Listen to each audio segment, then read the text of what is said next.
Voilà, bien-aimés dans les Seigneurs, nous vous remercions. Nous voulons vous remercier d'être connectés, d'être là. Et nous rendons également gloire à Dieu pour l'opportunité qu'il nous offre d'être avec vous en ce mardi 16 juin. En fait, c'est une émission spéciale. Ce n'est pas en fait une émission spéciale, c'est juste une annonce. Comme je vous avais dit la fois passée, que je me présenterai devant vous pour vous présenter le pardon de notre bien-aimé frère, le pasteur Marcel Makoloko Tambola. C'est la raison pour laquelle, comme je ne peux pas appeler tout le monde l'une après l'autre, et comme la communauté des saints elle est grande, et je me suis donc permis de faire cette intervention pour présenter le pardon du pasteur Marcel Makoloko Tambola. Voilà pourquoi je crois qu'en tant que ministre de la parole et porteur de l'évangile, et ayant causé longuement avec les frères et ayant obtenu sa confession, je me dois, en tant que ministre, de vous faire part et de vous présenter son pardon. Je ne suis pas ici en train de dire ou que je dirai des détails de ce que nous nous sommes dit, mais j'aurais quand même voulu prendre quelques écritures d'abord pour expliquer les choses de Dieu. Ensuite, je dirai un mot sur la personne. Et enfin, nous allons devoir prier. Je voudrais d'abord que nous prenions quelques écritures. C'est très important. Prenons quelques écritures, ça va nous permettre de pouvoir avancer.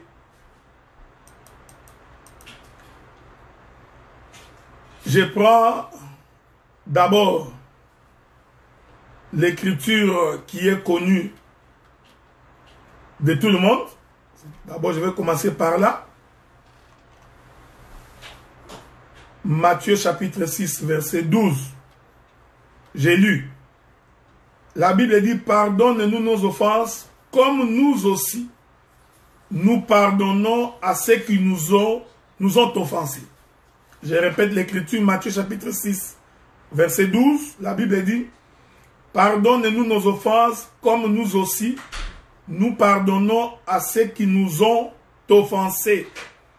Cette écriture nous prouve que tout celui qui a été offensé, offusqué par son frère ou par sa sœur, lorsque ce dernier te demande pardon, tu as l'obligation de pardonner. Ici, je voudrais préciser que je suis en train de parler aux enfants de Dieu, fils et filles de Dieu. Je ne suis donc pas en train de m'adresser à toute l'humanité. Non, je m'adresse aux enfants de Dieu, aux filles et fils de Dieu, ceux qui ont la sémence de Dieu. Le bien-aimé Matthieu nous enseigne que nous avons l'obligation de pardonner les personnes ou la personne qui nous a offensés. Voilà pourquoi il est important de comprendre que vous tous, qui d'une manière ou d'une autre ont été offensés par le propos et le discours tenus par le pasteur Makoloko Tambola, je voudrais ici vous présenter son pardon. Vous dire que le frère vous demande pardon. Je voudrais ajouter une autre écriture. Parce que c'est toujours important de saisir cela. Voilà pourquoi le pardon ne peut pas faire l'objet d'un débat. Le pardon ne peut pas faire l'objet d'une discussion. Quand on te demande pardon, il faut pardonner. Voilà pourquoi, ayant causé avec les frères pendant longtemps, ayant reçu sa confession, je viens ici vous présenter ce pardon. Le livre de Matthieu chapitre 18. Nous allons lire à partir du verset 34, je crois. La Bible dit: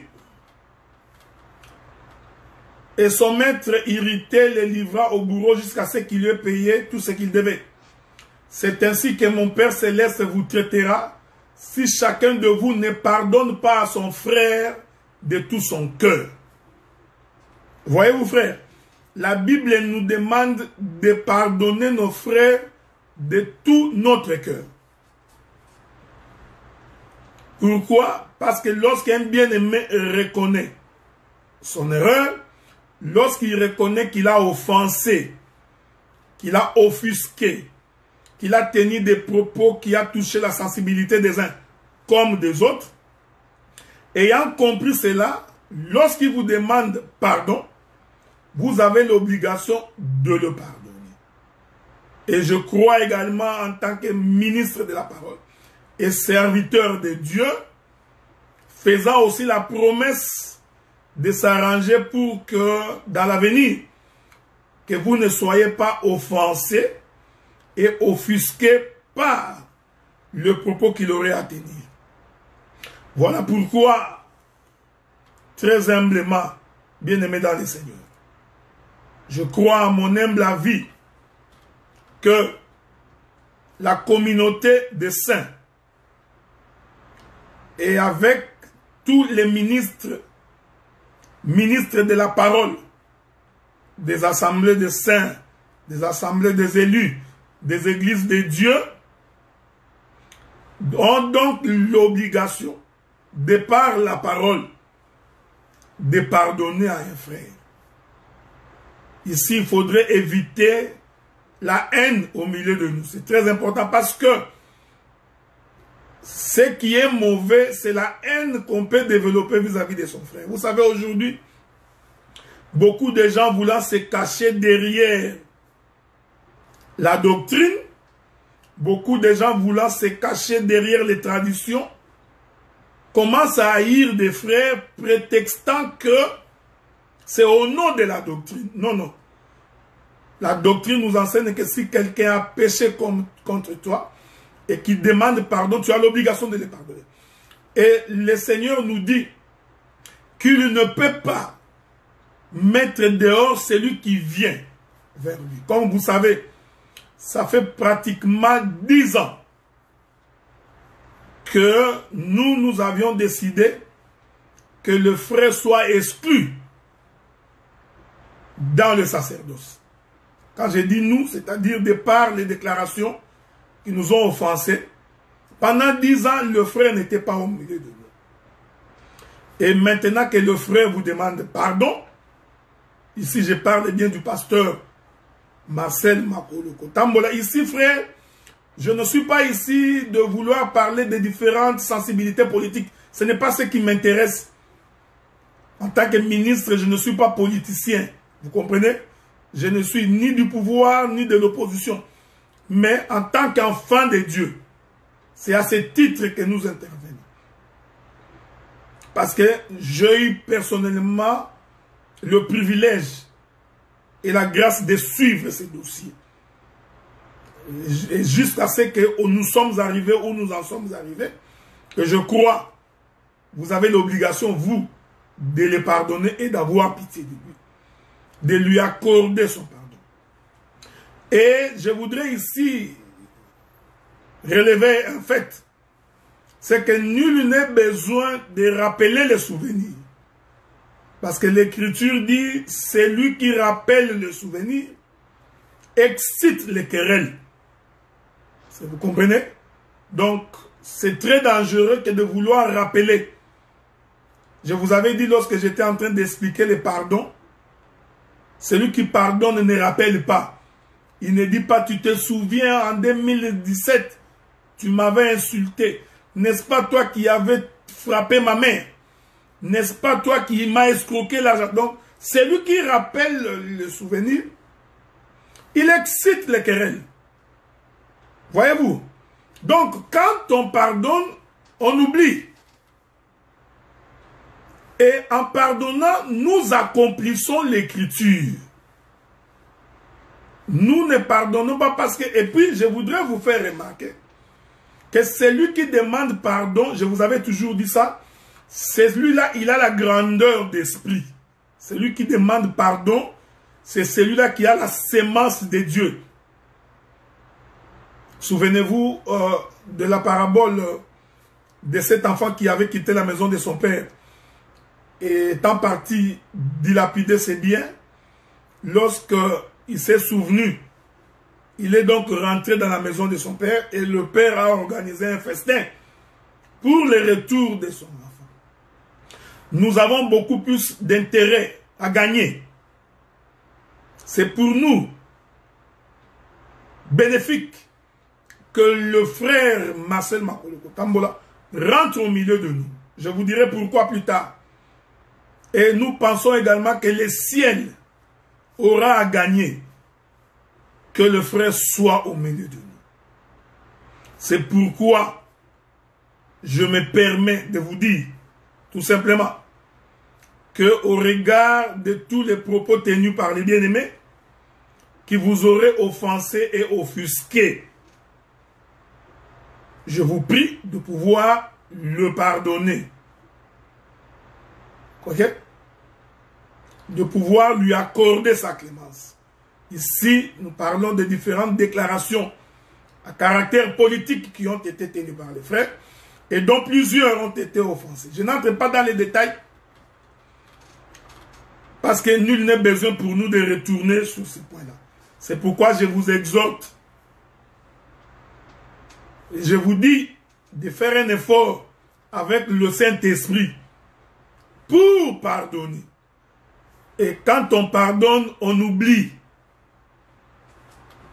Vous savez, bien aimé dans le Seigneur, j'ai toujours dit que si le Seigneur était rigoureux avec nous, je pense que personne d'entre nous n'hériterait le royaume. Si le Seigneur voulait vraiment être strict avec chacun de nous, je suis certifié à 100% que personne d'entre nous n'hériterait le royaume. Mais ce qui est important, ce qui est avantageux, c'est lorsqu'un bien-aimé reconnaît ses torts, lorsqu'il reconnaît qu'il a offensé ses frères ou ses sœurs et qu'il demande pardon par rapport à cela, nous avons l'obligation de lui accorder notre pardon. Je vais vous lire deux, trois écritures pour que nous puissions bien cheminer en cela. Mon discours ne va pas être long, ok? Parce que je suis venu spécialement pour vous présenter son pardon. Ok? Donc, ayant suivi les dossiers, donc je suis bien disposé pour vous dire que les frères vous demandent pardon. Et vous demandent de l'accueillir et de les supporter. Prenons quelques écritures. C'est très important. Proverbe chapitre 6, le verset 14. La Bible dit: la perversité est dans son cœur. Il médite le mal en tout temps. Il excite des querelles. Donc, il ne faut pas méditer le mal. Il ne faut pas philosopher. Il ne faut pas beaucoup penser. Ok? Parce que ça exciterait le querelle. Et les enfants de Dieu ont l'obligation par le Saint-Esprit de pardonner quelqu'un lorsqu'il a mal agi. Je vous avais dit, je crois vous avoir déjà dit que lorsque quelqu'un demande pardon et prend la résolution de ne plus recommencer, nous croyons qu'à ce moment-là que Dieu aussi vient soutenir la personne pour que nous marchions. Et je suis certifié à 100% que ce n'a pas été facile pour les frères. Ça a été très difficile de ne pas être au milieu de nous. Ça a été des moments pénibles, des moments de souffrance. Voyez-vous, frères. Et je vous dis que c'est par la prière et par la main de Dieu que nous sommes arrivés là où nous en sommes. Donc, c'est c'est avantageux pour la communauté chrétienne que le frère revienne au milieu de nous. Il ne faut pas vouloir. La Bible dit ceci. Je prends également Proverbe chapitre 15. Proverbe chapitre... Non, prenons d'abord Proverbe chapitre 10, verset 12. La Bible dit la haine excite des querelles, mais l'amour couvre les fautes. Quand vous aimez quelqu'un, vous avez la capacité de le pardonner. Ok? Pour pardonner quelqu'un, il faut vraiment que tu aies l'amour. Et quand on aime, on pardonne. Donc, je suis passé pour vous présenter ces pardons. Cependant, beaucoup de gens peut-être peuvent le savoir. J'ai eu à plusieurs fois de vives discussions avec les pasteurs Marcel. Des vives discussions. Des échanges, comme on dit, des échanges très forts. Mais nous sommes restés frères, on s'est parlé toujours. Il n'y a eu aucune haine parmi nous. En beaucoup de choses, nous étions opposés et de façon farouche avec les bien-aimés. Mais quand un bien-aimé te demande pardon, tu oublies. Et quand tu oublies, tu prends la résolution de ne plus recommencer. Donc, ici, j'en appelle à votre amour, j'en appelle à votre charité. Je fais appel à votre esprit de chrétienté pour que vous accordiez le pardon à notre frère. Il n'y a donc aucune raison de ne pas pardonner parce que vous connaissez Dieu et vous priez Dieu. Il n'y a donc aucune raison de ne pas vouloir accorder le pardon à un frère qui vous le demande. Je vais ajouter deux autres écritures. La Bible dit une réponse douce calme la fureur, mais une parole dure excite la colère. Je voudrais vous demander de ne pas faire des commentaires du genre à exciter la colère. Non. Non. Essayez de ne pas faire des commentaires du genre à remuer dans la plaie. Non. Le bien-aimé n'a pas cherché une justification. Il ne cherche pas non plus la raison. Comme j'ai entendu quelqu'un dire, c'est parce qu'il n'est plus au pouvoir qu'il n'a pas l'argent. Faux. C'est faux.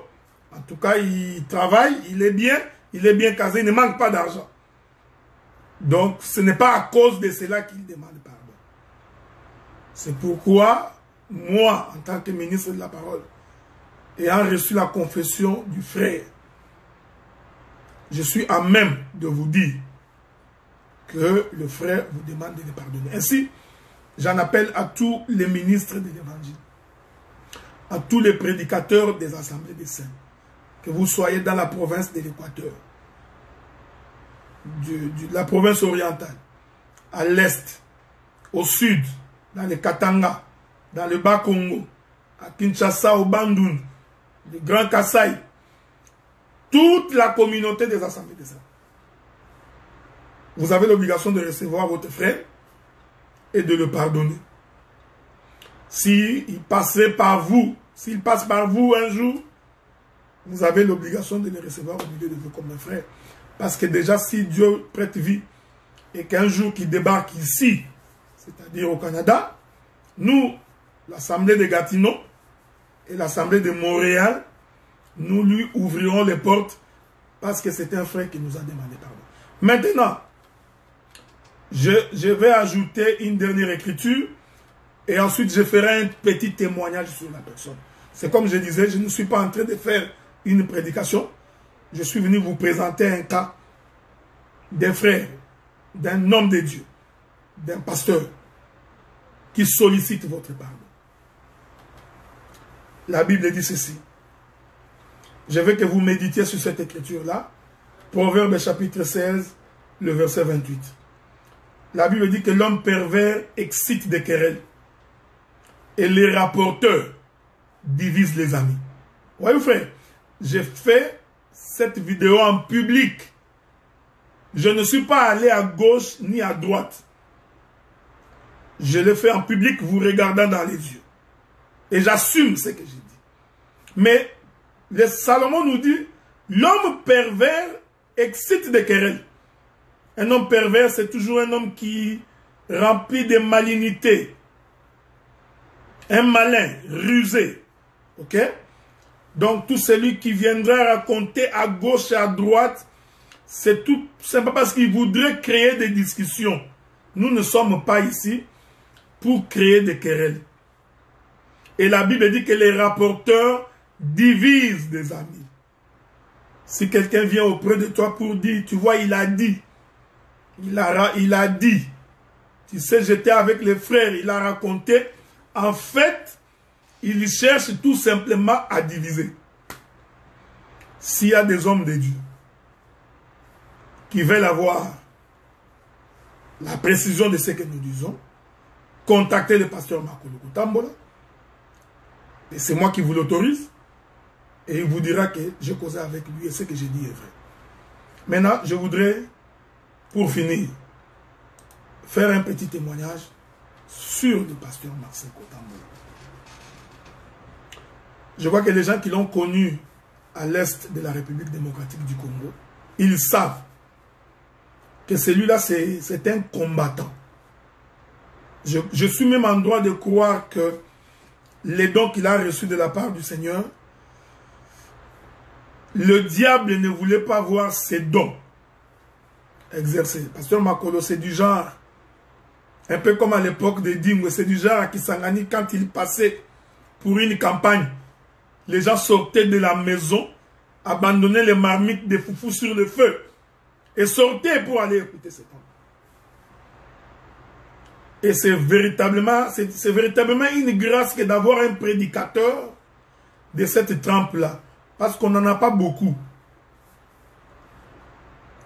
Et en lui, Dieu a mis ses dons, ses talents d'un leadership qui peut être utile pour l'œuvre de Dieu. Et je crois que, avec amour, abandonner une telle chose, abandonner, laisser de côté un tel frère, ce serait une erreur de notre part. Et je crois que ce ne serait même pas chrétien. Vous savez, généralement, l'homme est fait tel que il ne voit que le mauvais côté. C'est ce qui est malheureux. L'humain a toujours tendance à ne pas voir le mauvais côté de la chose. Est-ce que vous comprenez ce que nous disons? Mais considérez également ce qu'il a été pour nous, ce qu'il a été pour l'œuvre de Dieu. Et dans vos prières, faites mention de lui, afin que Dieu puisse les préserver davantage. Et je profite également de cette occasion pour remercier. Je crois qu'au moment opportun, il le fera aussi personnellement, pour remercier tous les frères, toutes les sœurs, qui dans leurs prières n'ont cessé de prier le Seigneur, pour que ce que nous disons aujourd'hui puisse arriver. Il y a des gens qui ont insisté, qui ont pleuré, qui ont prié pour que ce que nous sommes en train de faire maintenant puisse arriver. Et vous avez ici l'occasion de remercier le Seigneur. Vous avez ici l'occasion de dire gloire à Dieu, parce que vos prières ont été exaucées. Vos cris de lamentation ont été entendus et Dieu a écouté votre voix. Voilà, bien-aimés dans le Seigneur, le peu du message que j'avais voulu communiquer avec vous aujourd'hui. Je prierai au bien-aimé Jimmy de me prendre cette petite portion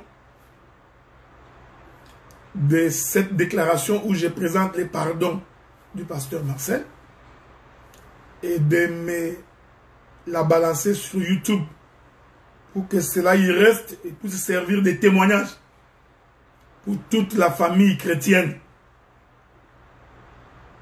Voilà pourquoi je vous demande donc dans vos prières de penser à lui, dans vos prières de le pardonner. Je sais que certains, pour des raisons de sensibilité politique, ont des blessures intérieures. Mais écoutez, nous sommes enfants de Dieu. Ce qui nous unit, c'est la parole. Et quand il s'agit de la parole, nous nous plions.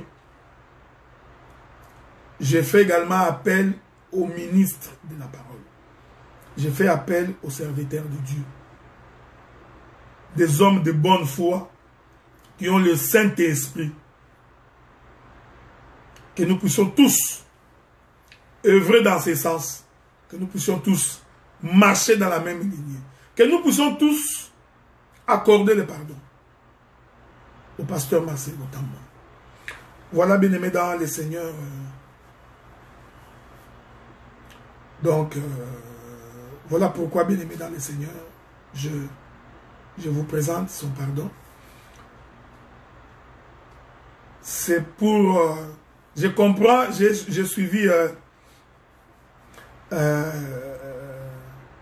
je crois que c'est la déclaration de mon bien-aimé David Moudiro. C'est comme j'ai dit, bien-aimé David, on ne peut pas rentrer dans ces détails-là. Ça fait autant d'années parce que il y a beaucoup de choses qui se sont passées que le peuple n'a pas besoin de connaître. Ok? C'est ce que j'ai dit. Beaucoup de choses que le peuple n'a pas besoin de connaître. Parce que ça ne va pas vous aider dans votre foi.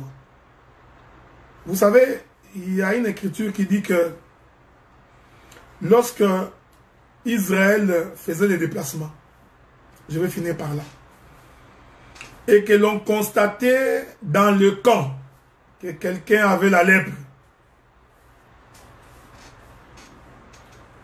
la Bible dit, le camp s'arrêtait. On prenait celui qui avait la lèpre, on le mettait à côté. Et le camp, Israël ne pouvait plus se déplacer. Parce qu'il y avait un frère qui était en dehors du camp. Israël attendait pendant que les lépreux étaient en dehors du camp. Et je vous informe que les lépreux qui étaient en dehors du camp, le sacrificateur sortait pour aller le voir. Est-ce que vous comprenez ce que nous disons? Ne pouvait connaître l'état du lépreux que le sacrificateur. Le peuple, lui, savait tout simplement que c'était un lépreux, mais l'état du lépreux, pendant qu'il était dehors, n'était connu que du sacrificateur qui allait voir le lépreux. Je suis dans l'exhortation. Ici, vous comprenez que les sacrificateurs, c'est les ministres. Donc, moi, en tant que ministre de la parole, ministre dans l'église locale. Donc, je connais l'histoire, je connais les fonds et les détails. C'est ça l'œuvre du sacrificateur. C'est lui qui allait jusqu'à ce que les sacrificateurs constataient que la lèpre était finie. Alors, on ramenait la personne dans le camp et Israël continuait sa marche. C'est ça l'amour fraternel, frère. Il faut comprendre que chaque fois que nous reprochons à un frère ou à une sœur un certain nombre de points, il faut qu'ils comprennent que c'est par amour qu'on les fait. Et lorsque nous constatons que la lèpre ou la personne a compris, nous avons l'obligation de les ramener au camp pour que nous continuions la marche. C'est très important. Donc, je refuse que le peuple puisse pécher. Tu vas pécher pour rien. En voulant savoir qu'est-ce qui s'était passé, qu'est-ce que les détails, comment. Non, non. Au contraire, ça risque de t'entraîner dans les rapportages, dans la calomnie, dans la médisance. Je voudrais t'éviter de pécher. Ok? Je voudrais t'éviter de pécher. Et je t'informe que lorsque quelqu'un pêche, il pêche d'abord contre Dieu et il pêche contre ses propres frères. Pas contre les païens, non. Il pêche d'abord contre Dieu, ensuite contre ses propres frères. Donc, j'interdis tout celui qui n'est pas fils de la maison de venir faire un commentaire. Si tu es membre d'un parti politique, tu as tes opinions politiques, tu peux les garder pour toi. Mais les fils de la maison, les fils d'Abraham, fils dans la foi, c'est à eux que nous présentons ces pardons. Après que nous ayons demandé pardon à Dieu, maintenant c'est à vous, filles et fils de Dieu, que le frère vous demande pardon.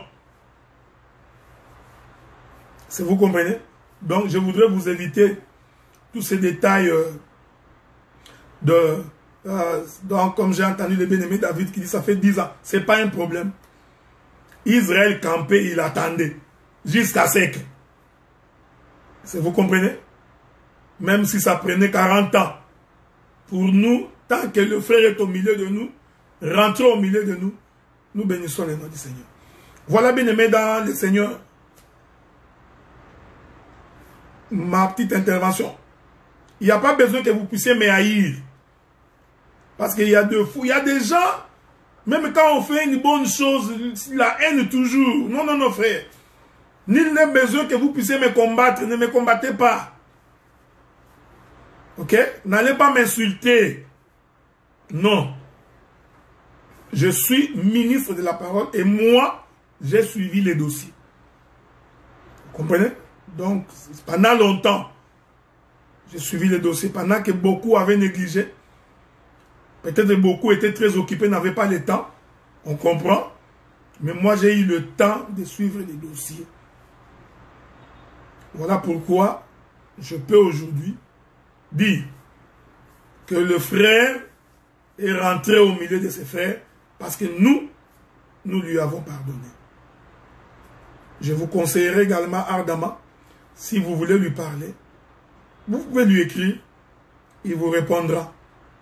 Vous voulez le saluer, il vous répondra. C'est votre frère. Que la gloire soit rendue au Seigneur. Telle a été ma petite intervention d'aujourd'hui. Donc, je vais donc vous quitter. Et nous allons devoir nous retrouver le samedi comme d'habitude pour la suite de notre intervention de chaque samedi. Ok? Que Dieu vous bénisse.